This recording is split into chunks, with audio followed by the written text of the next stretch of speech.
I mean, anytime you can go out on the road and get a couple wins, that's always a good thing.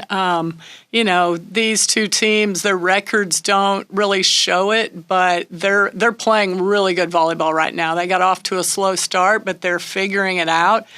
And, you've got the long travel, and then you've got the drive from the airport as well, and you've got the altitude, and just there's a lot of things that you're dealing with on a trip like this. So I was really pleased to get out of there with 2 3-1 wins. Talk about the long trip. It felt like there was a long trip in the middle of set 3 during Utah Tech. And to be fair, I wasn't watching until set 3, so you can pin this one on me, but 30-32, what was your mindset just going through that entire back and forth phase of that set? Well, it was a crazy set of volleyball. It got a little interesting at the end, to say the least. And, hopefully I'll have an opportunity to educate some people on volleyball because of that set. Because I've had to answer so many questions about why in the world are you playing with no setters, which we did for about at least four rotations, because both Alon and Ty served during that set. So we almost went a complete rotation without a setter. You have limited subs in volleyball. And that was what you would call a side-out set. Nobody was scoring on serve. There hadn't been more than a 2-point differential the entire set. We just could not pull away from them because we could not get them out of system. We weren't putting enough pressure on them at the service line, and they were passing really well. And then defensively, we were struggling a little bit. So both teams were just siding out at will. So we're just rotating like crazy. And the more you rotate without scoring points at the service line, the more subs you're burning up, and especially for us in a 6-2. So we got to a point, and, where we had to roll the dice. We had to roll the dice. Do we get Alon and Jaden back in? Because we could leave Bork in the front row, and that would not be an issue at all. Or do we get Alon and Jaden back in, and you're right there at the end, and you don't want Alon sitting on the bench. We need Alon's kills, I feel like, if we're going to win. So we roll the dice, and we put them back in, and unfortunately, we had our opportunities. We had some set points that we just weren't able to capitalize on. And unfortunately, we got to the point where Alon's going to the back row, Jaden's coming to the front row, and it's like, well, crud, that's not what we want. So anyway, we ended up just playing setterless so we could have a block. And anyway, we played and played and played, and it just didn't work out. But the girls, they fought, and their mindset was very good. And, Bella had a great time acting as the setter a little bit there. And then she went out of the game, and it's like, oh, crud, now who's set? So after that match, certainly my brain was working and thinking of all the things we could have done, maybe something we could have done slightly different. But they had fun with it, and they fought, and it just didn't work out. But we came out in the fourth and did exactly what we needed to. And, smart aleck Evan at the start of the fourth set, he goes, well, hey, the good thing is we have all 15 subs to work with. So anyway, but yeah, it was a fun, crazy night. I started cramping in the middle of that fourth set, and ended up with in the third, ended up shoeless in the fourth, and it was very uncomfortable. It's like, we got to get this over with. I need some Pedialyte or something, and let's go. So, yeah, that was kind of a crazy evening, and we were exhausted when it was over.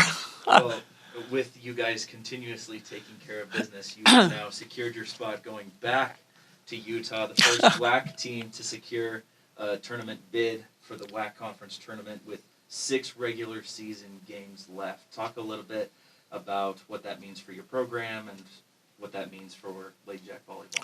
Well, certainly it's something that we expect. Every single season we expect to be in the conference tournament and in position for postseason play. So, for us, our goals are higher than just qualifying for the conference tournament, but you got to be there to have a chance to win it. So that's a positive. But now we're looking at 3 weeks of regular season left where we're playing really good teams who are all playing good volleyball. And we've got so much room for improvement still, and we're finding areas of our game that we're still not real happy with. So lots of work to be done, and, we'll see if we can keep this thing rolling. Turn it over to the media and then RSFA media. Yeah, Coach, we're talking off camera about just kind of doing stuff off the court, doing stuff together. How important is that just to get away from and focus maybe not so much on volleyball but other things?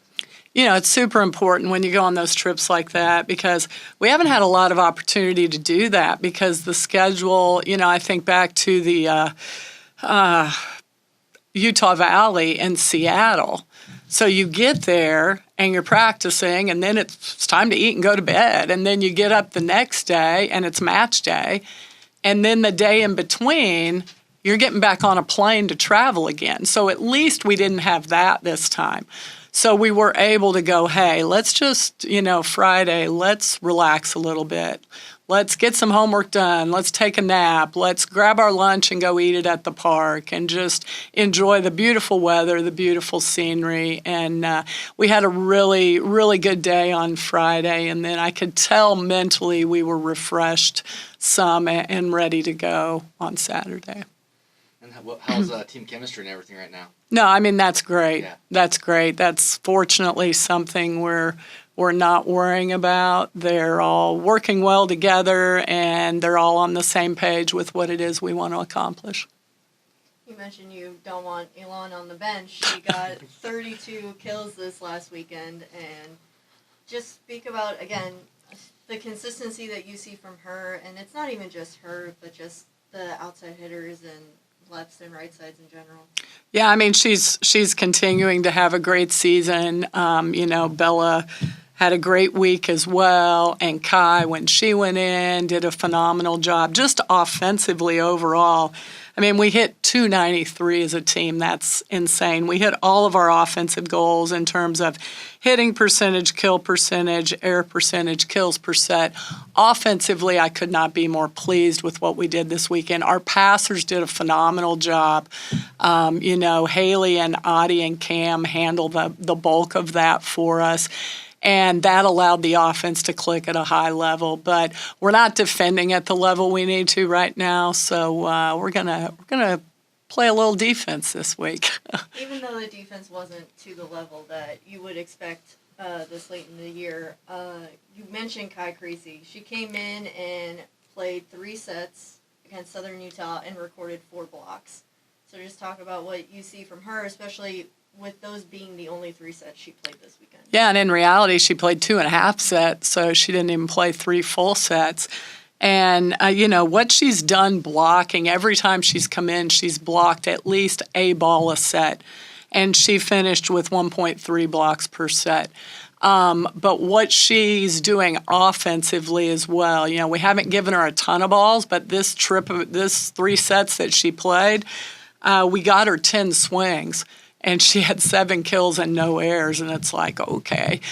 So giving us another offensive weapon. So some of the freshmen are really starting to come along where it's like we need to get them some more time, and then you keep winning, and, it just becomes a little tricky sometimes. But there was a good opportunity, and not just to get her playing time, but we needed her.